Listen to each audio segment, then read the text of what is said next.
দোষের মধ্যে একটু নাকি মিথ্যে কথা কই। ঘাটশিলাতে যাবার পথে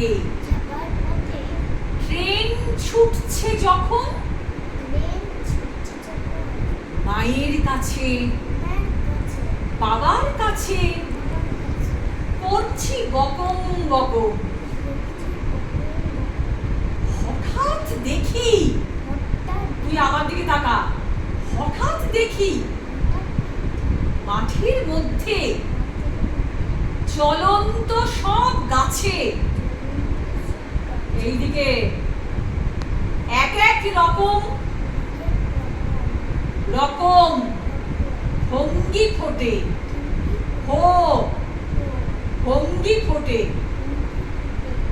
এক এক রকম নাচে। মা দেখো, নৃত্যনাট্য, নৃত্য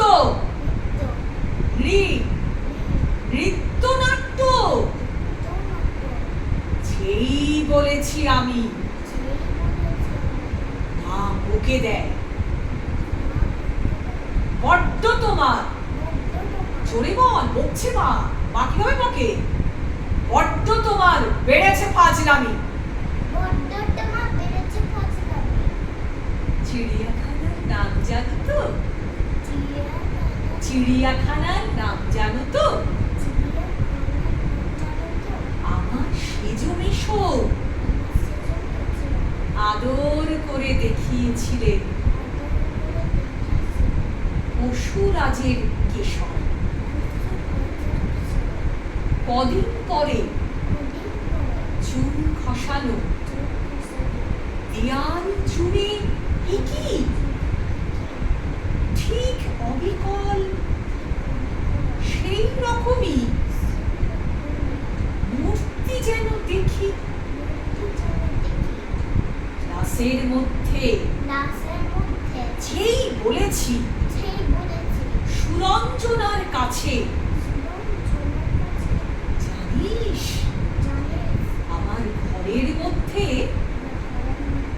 সিংহ বাঁধা আছে। শুনতে পেয়ে দিদিমণি অমনি বলে, শোনো শোনো, এসব কথা আবার যেন না শুনি কখনো।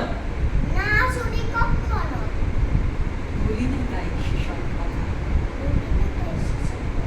সামলে থাকি খুব।